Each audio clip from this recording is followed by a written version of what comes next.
Welcome to CodoCrux. I am Gandharva. And I'm Bhavish, and we are here for learning a new problem and solving it and even coding it out. We want you to develop your coding skills and grow with us.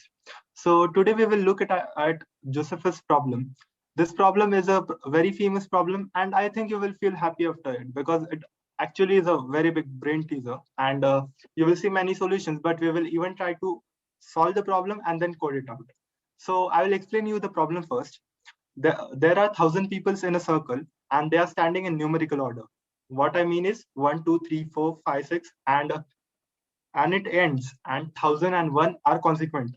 So now if we give one a sword and we tell him that you must kill two and give the sword to three. Now three kills four and give the sword to five, and this cycle goes on.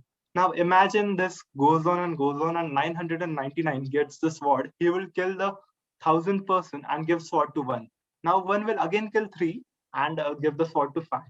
Our motive here is to continue this cycle as long as we don't get the last man standing.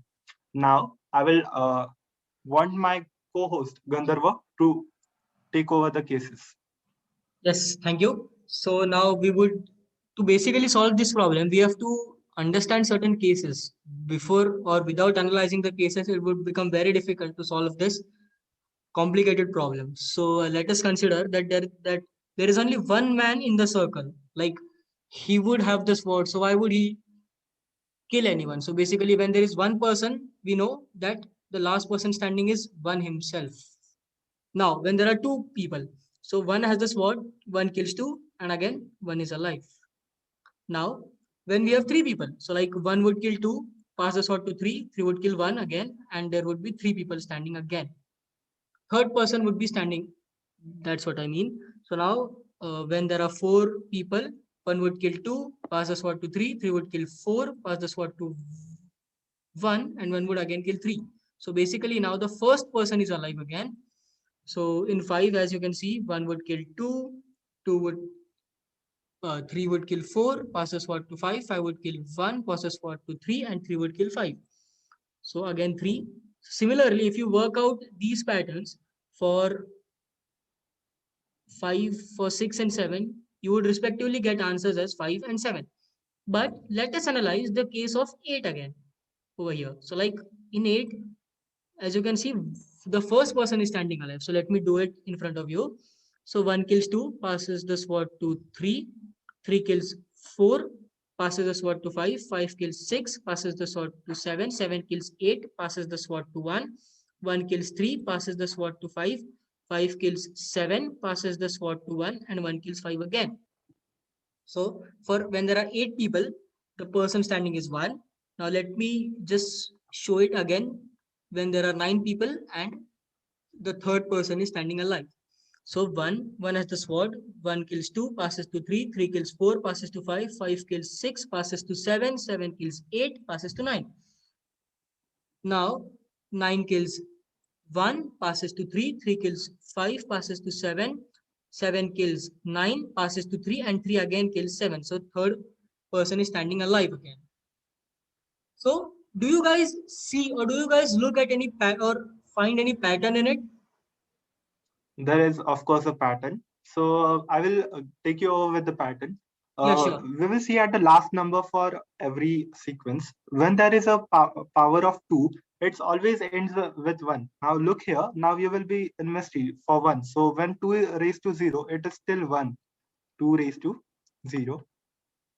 And likewise 2 raised to 1 still corresponds to 1, and likewise 2 raised to 2 4 is 1, 2 raised to 3 8 is 1, and the remaining numbers aren't still a big mystery because 1 3 1 3 5 7 1 3 5, and even if you do the problem for later numbers you will find it 1 3 5 7 until a power of 2 occurs. So it can be very clear to derive us that 2 raised to 1 always makes 1 the winner. So 1 is safe whenever 2 raised to 1 number of people are playing the game. But Basically, 2 now raised to we have n the people. problem. Yeah, sorry. 2 raised to n, there will be still 1 people. So, but we don't have 2 raised to n people over here. We have 1,000 people. How we can apply this? So we can take the nearest integer, 512. 512 are definitely playing this game. So we can reject the first 512 people and tell that when 512 people will play, only one will remain. And after that, there will be a big pattern which Gandharva will let us over. Yeah, sure. Thanks, Bhavesh. As Bhavesh told, like when there will be 512 people, first person would remain alive, right? So in case of 1000, when we consider, we know that 512 will sure give us a 1. So for finding other numbers till 1000, we have to work on a series. So the series is nothing but an arithmetic progression. Like 5, when there will be 513 people, it's obvious that the person standing would be with a number 3. So now, working with the series, here are some of the formulas which are written in brown color. So this is the formula which we would be requiring. It's not a formula basically, it's logical that the nth person or the nth term is given by the following condition. So for that, we'll have to find the number of pattern like 1, 3, 5, 7, up to, let us take that when there are 1000 people in a circle, the person which is alive is suppose X. So basically till X we have to consider. Now for using the following formula, A is nothing but 1 is nothing but A, D is nothing but D is nothing but 2, and number of terms. So number of terms would be, we would be counting from 512 till 1000. So there would be, so there would be 1000, 1000 minus 511, because we have to include 512 in our calculation. So it results out to be 489. Yes. So now applying the formula, we get Tn is equal to 1 plus 489 minus 1 multiplied by 2. Yes, perfect. So Tn comes out to be 977. Yes, so this Yeah, is what, so we have got to the formula. yes, excellent. And now we have our answer. And you can even apply this to any term, any number of terms you want to. Just know the logic. Now we will go to our main motive, that is learning coding, right? This is just a puzzle. Even implementing this with maths is pretty tough if you give it a shot. But now we will learn how to do it with code, and we will use PyCharm for that. So wait Yes, a well, minute. that's what CoderCrux defines.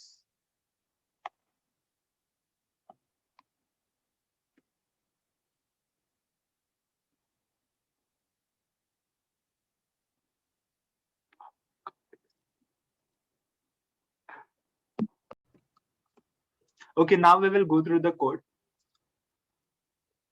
Yes, so we would be importing a module or basically a library which is given by Python, that is match, because we would be requiring this all over our code. So I have created, or we have created some comments over here. We would be following this particular syntax for our code. Basically, comments just help us to know what our next procedure will be. So like we would be taking number from user now. Even commenting Let's is a just, good programming ethic. exactly. Now we are going to take an integer of a number. So we will write int in bracket input. Input is a function which will take number from the user, and in bracket this is actually going to be displayed in the console, which the user will see and respond accordingly. So if now suppose the number input by user, if it's a decimal, it would automatically give an error because we have specifically mentioned the parameter integer over here, because number of persons cannot be in decimal. It has to be an integer. Now Yeah, we would that's be right. considering the case, yes, which where we are considering when it is of format 2 to the power n. So we would be proceeding ahead with the code now. Certain if statements we would be requiring. If log. So this, as you can see, so X over here is nothing but on what we are working. So suppose if we take an example of log to the base 10, 100. So it gives an output 2. So where x over here acts as 100 and base is 10. So we would be acting on our number variable with a base 2. You would like to add anything, Bhavesh? It is for those who don't know math. It's just a function which will return the log of that number, and this will be useful for us to know if it's the power of 2. Going through the syntax, this is a modular operator which you can see as a percentage. It will give us the reminder of the division which we do. Just the reminder, okay? Yes, Okay, so sure. what's the logic of the if statement? Now, if the statement in this, the number is a power of 2, or it is just 1, at that time we know that 1 is the answer. So we'll be implementing this and we will see how it is done. So shall I simply print that the last person alive is 1? Yeah, Will be 1 will be 1. 1. Yeah. Spelling mistakes. Typo. Yeah. Yep, exactly. So any idea what we would be doing for other cases, Bhavesh? Like you have any idea for it? How would be going for further cases? Just how we did the math part of it, we want you to remember it. We will subtract the 2 to the power number from the original number. We will just break down the number and then see which number prevails. Like, I will take you it line by line. This may go a bit. So basically we would be checking the condition over here that this written condition or number 9 does not follow. Otherwise, there wouldn't be any difference in both the if cases. Yeah, So in this case, it should not be equal to 0. So this is the way we write not equal to 0. And it should similarly not be equal to 1 as well. So if I simply copy this and paste it over here, it's absolutely fine and understood. Now So comes the main not part. equal to. Yeah, sure. Yeah, thanks. Thanks, man. Yeah.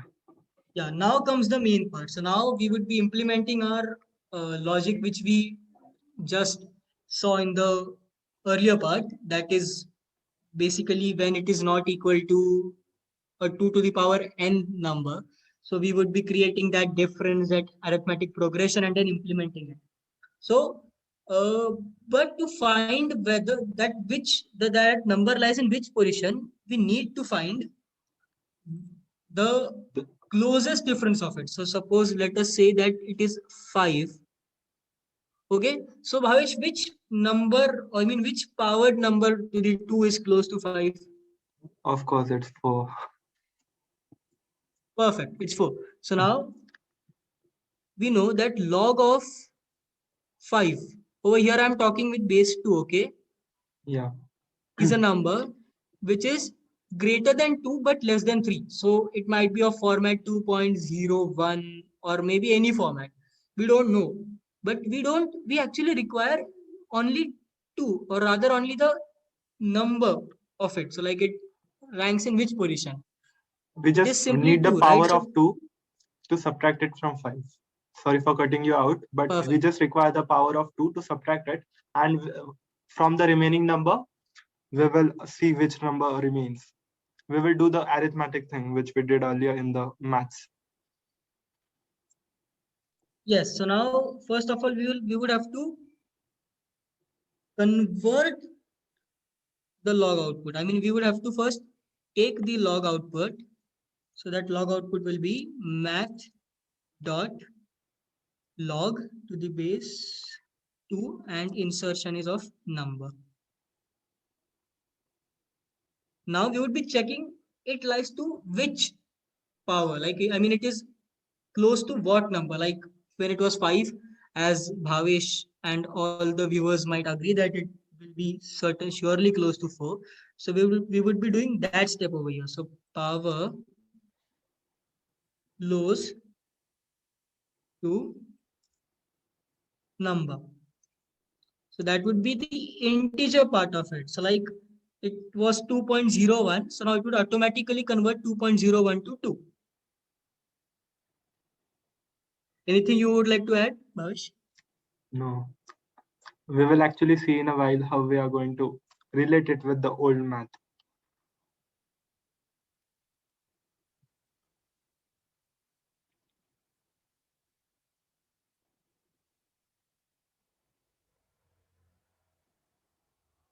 So now number of terms. This is a crucial step.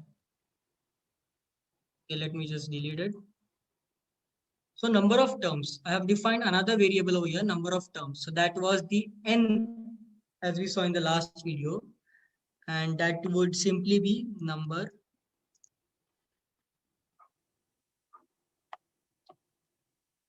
plus 1 minus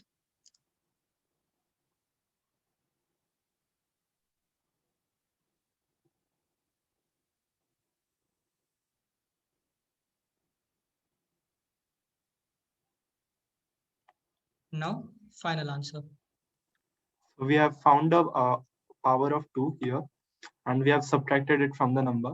The plus 1 comes here that we include even the number which is there. Like from the previous math, you may remember there was 512 numbers whole considered, right? Like I hope you remember it was 512 whole numbers we had considered in this case. That's why this plus 1 comes here, and then we subtract the 2 to the power, which is just less than that number. Now for the final answer, we will use the AP. The formula was A plus n minus 1 into D, right? So we will just simply Was apply it. A plus, what was it, Bhavish? Come again. A N- plus. N minus 1 into D. So n is number of terms, right? Yeah. N minus 1. And what was the common difference? Yeah. All our viewers now might know 2. It was 2, isn't it? Yeah. Yeah. So just let me fancy it a bit so that it looks neat and tidy. So we have finally come to an end with our code print.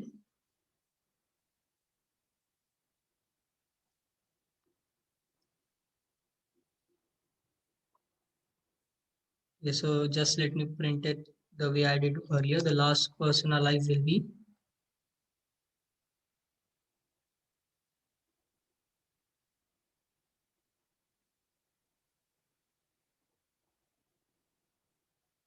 comma. It would be final answer. Yes. Yes. So whenever we have to write a variable, we just comma and then write that variable, and that will be printed after the statement in the semicolons is printed. Apostrophe, I'm sorry.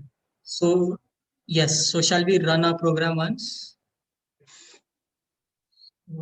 Yes. So here it is running. We, Bhavesh and Gandharva, welcome you all at Codocrux. So it was 1000, right, in our case? Yeah. Joseph's problem. So the answer should have been 977. So let us see if we get the same answer over here. And bingo. Yeah, that's cool. We get the same answer. Yeah. Well, that's what Codocrux defines. The advantage of Perfection. coding is that we can use it Yes. for any number of terms. Well, we have our promotions there, right? Codocrux defines perfection, and we hope you stay tuned and even stay tuned for our next episodes. We won't ask you for like. If you want to like, you may do so. Thank you for giving us your time. Yes, thank you so much. Thanks a lot.